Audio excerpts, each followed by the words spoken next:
बिस्मिल्लाहिर्रहमानिर्रहीम। अस्सलामु अलैकुम वरहमतुल्लाहि वबरकातुहू। हज़रत आयशा रज़ी अल्लाह अन्हा इरशाद फरमाती हैं कि रसूलुल्लाह सल्लल्लाहु अलैहि वसल्लम ने इरशाद फरमाया कि जिन औरतों में ये निशानियां हों वो बहुत ही बाबरकत होती हैं। औरत की बाबरकत होने की अलामात में से है, नंबर 1, उसकी तरफ रिश्ता भेजने और रिश्ता मंजूर होने में आसानी हो। नंबर 2, उसका महर आसान हो, यानी बहुत ज़्यादा पेचीदा न हो। नंबर 3, उसके यहाँ बच्चों की पैदाइश में आसानी हो। जिन औरतों में ये निशानियाँ पाई जाती हैं वो बहुत ही बाबरकत होती हैं। मोहब्बत को दावत दी थी। एक औरत किसी काम से घर से बाहर निकली तो घर के बाहर 3 अजनबी बुजुर्गों को बैठे देखा। औरत कहने लगी, मैं आप लोगों को जानती नहीं, लेकिन लगता है कि आप लोग भूखे हैं। चले अंदर चलें, मैं आप लोगों को खाना देती हूँ। उन बुजुर्गों ने पूछा, क्या घर का मालिक मौजूद है? औरत कहने लगी, नहीं, वो घर पर मौजूद नहीं। उन्होंने जवाब दिया, फिर तो हम अंदर नहीं जाएंगे। रात को जब खाविंद घर आया तो औरत ने उसे सारे मामले की खबर दी। वो कहने लगा, उन्हें अंदर लेकर आओ। औरत उनके पास आई और अंदर चलने को कहा। उन्होंने जवाब दिया, हम तीनों एक साथ अंदर नहीं जा सकते। औरत ने पूछा, वो क्यों? एक ने ये कहते हुए वजाहत की, इसका नाम माल है, और अपने एक साथी की तरफ इशारा किया, और इसका नाम कामयाबी है, और दूसरे साथी की तरफ इशारा किया, और मेरा नाम मोहब्बत है। और ये कहते हुए बात मुकम्मल की कि जाओ अपने खावंद के पास जाओ और मशवरा कर लो कि हम में से कौन अंदर है। औरत ने आकर खावंद को सारा माजरा सुनाया। वो खुशी से चिल्ला उठा और कहने लगा, अगर यही मामला है तो माल को अंदर बुला लेते हैं, घर में माल और दौलत की रेल पेल हो जाएगी। औरत ने खावंद से इख्तलाफ करते हुए कहा, क्यों ना कामयाबी को दावत दें। मियाँ बीवी की ये बातें उनकी बहू घर के एक कोने में बैठी सुन रही थी। उसने जल्दी से अपनी राय दी, क्यों ना हम मोहब्बत को बुला लें और हमारा घराना प्यार और मोहब्बत से भर जाए। खावंद कहने लगा, बहू की नसीहत मान लेते हैं, जाओ और मोहब्बत को अंदर ले आओ। औरत बाहर आई और बोली, आप में से मोहब्बत कौन है? वो हमें मेहमान नवाजी का शर्फ बख्शे। घर वालों का मतलूबा शख्स उठा और अंदर जाने लगा तो उसके दोनों साथी भी खड़े हो गए और उसके पीछे चलने लगे। औरत हैरान और परेशान उनका मुंह देखने लगी। औरत ने माल और कामयाबी से कहा, मैंने तो सिर्फ मोहब्बत को दावत दी थी, आप दोनों क्यों साथ जा रहे हैं? दोनों ने जवाब दिया, अगर तुमने माल या कामयाबी में से किसी को बुलाया होता तो बाकी दोनों बाहर रहते, लेकिन तुमने क्योंकि मोहब्बत को बुलाया है, ये जहां हो हम इसके साथ होते हैं। जहां मोहब्बत होगी वहां माल और कामयाबी भी मिलेंगे। अपने दिल में और अपने अजीजों और साथियों के दिलों में मोहब्बत पैदा कीजिए, आप एक कामयाब शख्सियत के मालिक बन जाएंगे। याद रखिए, अगर आप मोहब्बत के साथ दूसरों से पेश आएं तो आपकी मिसाल उस चराग की सी है जिसके गिर्द लोग अंधेरे में इकट्ठे हो जाते हैं। हुजूर सल्लल्लाहु अलैहि वसल्लम ने फरमाया, वालिदा ने 7 दिन दूध पिलाया, 8वें दिन दुश्मन इस्लाम अबू लहब की कनीज सोबिया को ये एजाज हासिल हुआ। सोबिया ने दूध भी पिलाया और देखभाल भी की। ये चंद दिन की देखभाल थी, ये चंद दिन का दूध था, लेकिन हमारे रसूल सल्लल्लाहु अलैहि वसल्लम ने इस एहसान को पूरी जिंदगी याद रखा। मक्का का दौर था तो सोबिया को मेरी माँ कहकर पुकारते थे। उनसे हुस्न सलूक भी फरमाते थे, उनकी माली मुआवनत भी करते थे। मदनी दौर आया तो मदीना से अबू लहब की कनीज सोबिया के लिए कपड़े और रकम भिजवाते थे। हजरत हलीमा सादिया रज़ाई माँ थी, ये मुलाकात के लिए आईं।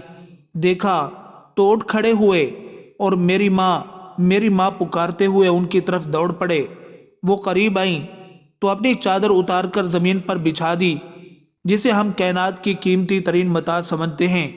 अपनी रज़ाई माँ को उस पर बिठाया, गौर से उसकी बात सुनी और उनकी तमाम हाजतें पूरी फरमा दी। फतह मक्का के वक़्त हज़रत हलीमा की बहन खिदमत में हाजिर हुई। माँ के बारे में पूछा, बताया गया वो इंतकाल फरमा चुकी हैं। रसूलुल्लाह सल्लल्लाहु अलैहि वसल्लम की आंखों में आंसू आ गए और हज़रत हलीमा को याद करते जाते थे। रज़ाई खाला को लिबास सवारी और 100 दिरहम इनायत किए। रज़ाई बहन शीमा ग़ज़वा हुनैन के कैदियों में शरीक थी। पता चला तो उन्हें बुलाया, अपनी चादर बिछाकर बिठाया, अपने यहाँ क़याम की दावत दी। हज़रत शीमा ने अपने कबीले में वापस जाने की ख्वाहिश ज़ाहिर की। रज़ाई बहन को ग़ुलाम, लौंडी और बकरियाँ देकर रुखसत कर दिया। ये बाद अज़ा इस्लाम ले आई। जंग बदर के कैदियों में पढ़े लिखे कुफ़ार भी शामिल थे। उन काफरों को मुसलमानों को पढ़ाने लिखाने और सिखाने के इवज़ रिहा किया गया। हज़रत ज़ैद बिन साबित रज़ी अल्लाह अन्हु को इब्रानी सीखने का हुक्म दिया। आप रज़ी अल्लाह अन्हु ने इब्रानी ज़ुबान सीखी और ये इस ज़ुबान में यहूदियों से ख़त्तो किताबत करते रहे। काफरों का एक शायर था सुहैल बिन आम्र, ये रसूलुल्लाह सल्लल्लाहु अलैहि वसल्लम के खिलाफ इश्तियाल अंगेज़ तकरीरें भी करता था। ये जंग बदर में गिरफ्तार हुआ। सुहैल बिन आम्र को बारगाह रिसालत में पेश किया गया। हज़रत उमर रज़ी अल्लाह अन्हु ने तजवीज़ दी, मैं इसके 2 निचले दांत निकाल देता हूँ, ये इसके बाद शेर नहीं पढ़ सकेगा। तड़प कर फरमाया, मैं अगर इसके आज़ा बिगाड़ूंगा तो अल्लाह मेरे आज़ा बिगाड़ देगा। सुहैल बिन आम्र ने नरमी का दरिया बहते देखा तो अर्ज़ किया, मुझे फिदिया के बगैर रिहा कर दिया जाएगा। उससे पूछा गया, क्यों? सुहैल बिन आम्र ने जवाब दिया, मेरी 5 बेटियां हैं, मेरे अलावा उनका कोई सहारा नहीं। रहमतुल्लिल आलमीन सल्लल्लाहु अलैहि वसल्लम की गैरत ने गवारा न किया ये 5 बच्चियों के कफील को कैद में रखें या फिर उसके 2 दांत तोड़ दें। ग़ज़वा खंदक का वाक़या मुलाहिज़ा कीजिए। आमिर बिन अब्दूद मुशरिक भी था, जालिम भी और कुफ़ार की तरफ से मदीना पर हमला आवर भी। जंग के दौरान आमिर बिन अब्दूद मारा गया। उसकी लाश तड़प कर खंदक में गिर गई। कुफ़ार उसकी लाश निकालना चाहते थे लेकिन उन्हें खतरा था मुसलमान उन पर तीर बरसा देंगे। कुफ़ार ने अपना सफ़ीर भिजवाया। सफ़ीर ने लाश निकालने के इवज़ 10,000 दीनार देने की पेशकश की। रहमतुल्लिल आलमीन सल्लल्लाहु अलैहि वसल्लम ने फरमाया, मैं मुर्दा फरोश नहीं हूँ, हम लाशों का सौदा नहीं करते, यह हमारे लिए जायज़ नहीं। कुफ़ार को आमिर बिन अब्दूद की लाश उठाने की इजाज़त दे दी। खैबर का किला फतह हुआ तो यहूदियों की इबादत गाहों में तौरात के नुस्खे पड़े थे।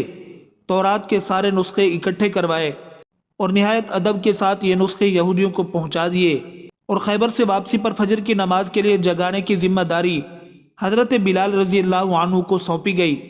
हज़रत बिलाल रज़ी अल्लाह अन्हु की आंख लग गई। सूरज निकल आया तो काफिले की आंख खुली। रसूलुल्लाह सल्लल्लाहु अलैहि वसल्लम ने हज़रत बिलाल रज़ी अल्लाह अन्हु से फरमाया, बिलाल आपने ये क्या किया? हज़रत बिलाल रज़ी अल्लाह अन्हु ने अर्ज़ किया, या रसूलल्लाह सल्लल्लाहु अलैहि वसल्लम, जिस ज़ात ने आपको सुलाया उसने मुझे भी सुला दिया। तबस्सुम फरमाया और हुक्म दिया, तुम आज़ान दो। आज़ान दी गई। आपने नमाज अदा करवाई और फिर फरमाया, तुम जब नमाज भूल जाओ तो फिर जिस वक़्त याद आए उसी वक़्त पढ़ लो। यह है शरीयत। हज़रत हुज़ैफ़ा बिन यमान रज़ी अल्लाह अन्हु सफ़र कर रहे थे। कुफ़ार जंग बदर के लिए मक्का से निकले। कुफ़ार ने रास्ते में हज़रत हुज़ैफ़ा रज़ी अल्लाह अन्हु को गिरफ्तार कर लिया। आपसे पूछा गया, आप कहाँ जा रहे हैं? हज़रत हुज़ैफ़ा रज़ी अल्लाह अन्हु ने अर्ज़ किया, मदीना। कुफ़ार ने उनसे कहा, आप अगर वादा करो आप जंग में शरीक नहीं होंगे तो हम आपको छोड़ देते हैं। हज़रत हुज़ैफ़ा रज़ी अल्लाह अन्हु ने वादा कर लिया।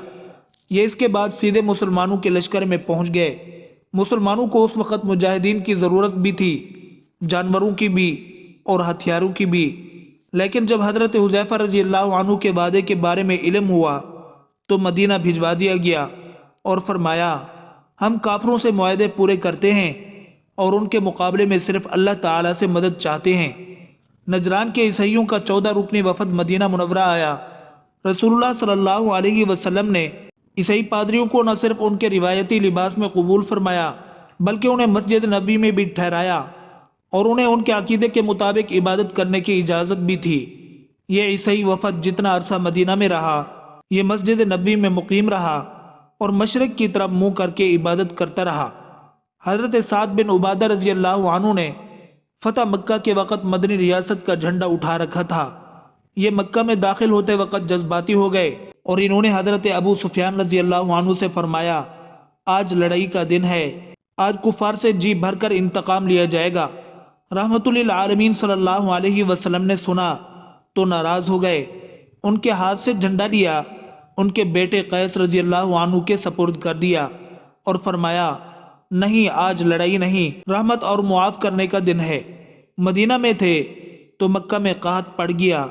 मदीना से रकम जमा की, खुराक और कपड़े इकट्ठे किए और ये सामान मक्का भिजवा दिया और साथ ही अपने इत्तेहादी कबाइल को हिदायत की, मक्का के लोगों पर बुरा वक्त है, आप लोग उनसे तिजारत ख़त्म न करें। मदीना के यहूदी अक्सर मुसलमानों से ये बात छेड़ देते थे। नबी अकरम सल्लल्लाहु अलैहि वसल्लम फजीलत में बुलंद हैं या हज़रत मूसा अलैहिस्सलाम। ये मामला जब भी दरबार रिसालत में पेश होता, रसूलुल्लाह सल्लल्लाहु अलैहि वसल्लम मुसलमानों से फरमाते, आप लोग इस बात से परहेज़ किया करें। समामा बिन असाल रजी अल्लाह अन्हु ने रसूलुल्लाह सल्लल्लाहु अलैहि वसल्लम को कत्ल करने का ऐलान कर रखा था। ये गिरफ्तार हो गया, इस्लाम कबूल करने की दावत दी, इसने इनकार कर दिया। ये 3 दिन कैद में रहा, इसे 3 दिन दावत दी जाती रही। ये मजहब बदलने पर तैयार न हुआ तो इसे छोड़ दिया गया।